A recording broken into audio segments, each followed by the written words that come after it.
कि मस्तान साहब का मारने में शूटर कोई और है, मरवाने वाला कोई और है। या महाराज का पूरा जमीन, चीनी का पूरा जमीन, देश के प्रधानमंत्री मुख्यमंत्री कहते थे कि हम इसी चीनी मिल का चीनी का चाय पिएंगे दोबारा। क्या हो गया? शराब बेचने वाले या अन्य माफिया जो बॉर्डर इलाके से माफियागिरी करता था, वो किसी भी परिस्थिति में इनके रहते या इनका जो प्रभाव समाज को लेकर था, समाज का जो साथ मस्तान साहब के था, जिसके खौफ, जिसका डर। नमस्कार, द पंचायत देख रहे हैं आप और मेरा नाम अब्दुल समद है। इस वक्त हम कुंडवा चैनपुर में उपस्थित है। यह वही कुंडवा चैनपुर है जहां से एक दिल दहला देने वाली घटना आपको सुने थे।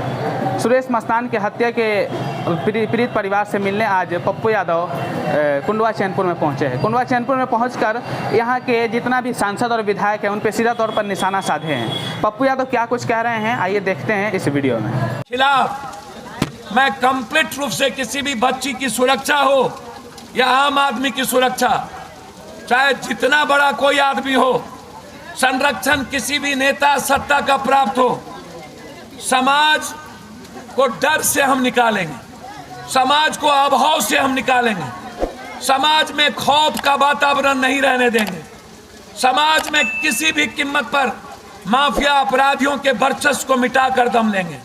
यह लड़ाई हम जन अधिकार पार्टी ढाका, इस इलाके की जितनी बड़ी लड़ाई है, मैं धन्यवाद दूंगा अभिजीत सिंह को, अपने पार्टी के नेताओं को, जिस तरीके से, चाहे अभिजीत सिंह का पूरा परिवार, जब कोई मुद्दा होता है, चाहे घोड़ासन में ट्रेन रोकने के मुद्दा है, मैंने तुरंत बात किया, मैंने वहां रेल रोका,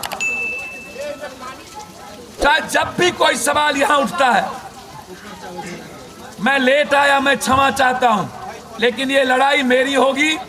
और जब तक न्याय नहीं मिलेगा इस परिवार को, मस्तान साहब के परिवार को, इस इलाके की उम्मीद को, आवाज को, तब तक हम चैन से नहीं बैठेंगे।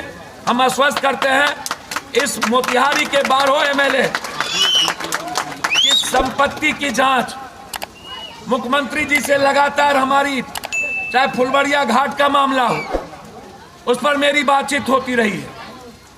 तो जब कभी मोतिहारी की आवाज या मोतिहारी के इंसानियत को बचाने की बात आती है, हम बेटे के तरह इस धरती के लिए खड़े होते हैं। लड़ाई आर पार होगी जब तक इस बॉर्डर के माफिया, इस बॉर्डर के जितने तस्कर हैं और जमीन माफिया हैं, इन लोगों के खिलाफ जब तक जिहाद नहीं होगा तब तक चैन से नहीं बैठे। अच्छा सर, एक कि मस्तान साहब का मारने में शूटर कोई और है, मरवाने वाला कोई और है। ठीक, ये कोई जाति दुश्मनी के चलते नहीं मारा गया है, ये किसी के वर्चस्व की ताकत के कारण मस्तान साहब की मौत हुई है।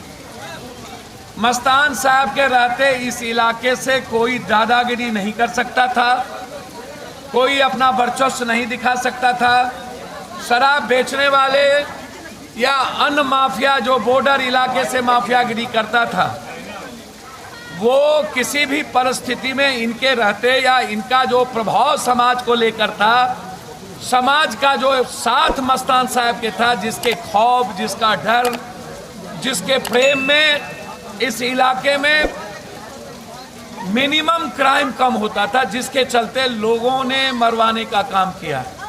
मैं इसमें एसआईटी जांच की मांग करूंगा, मैं इसमें अविलंब कुर्की की मांग करूंगा, मैं इसमें मरवाने में कौन कौन लोग हैं उसकी जांच चाहूंगा। और एसआईटी की जांच मैं कोशिश करूंगा, एसआईटी की जांच पटना से हो।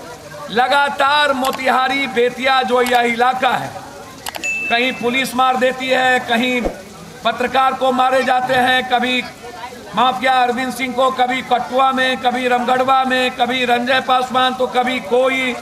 तो जो हालात हैं, अभी ढाका में फिर एक मर्डर हो गई, और समाज यदि मुखदर्शक बनी रहेगी तो कोई घर नहीं बचेगा। हम कंप्लीट रूप से 3 महीने के अंदर एसपीडी ट्रायल, एसआईटी जांच और जो लोग इसमें इन्वॉल्व हैं उसकी पूरी संपत्ति की कुर्की।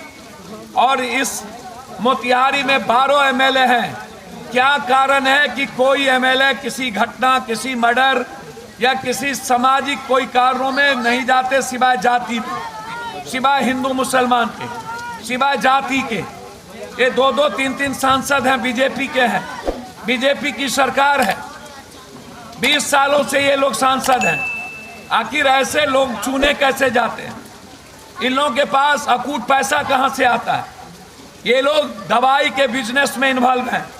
नेपाल से ट्रक पास कराओ, शराब का, दवाई का, बेतिया महाराज का पूरा जमीन, चीनी का पूरा जमीन। देश के प्रधानमंत्री, मुख्यमंत्री कहते थे कि हम इसी चीनी मिल का चीनी का चाय पिएंगे दोबारा। क्या हो गया? सारी जमीन बिक क्यों गई? माफियाओं ने मारा क्यों? गिरदृष्टि क्यों है? मैं मस्तान साहब या किसी भी हत्या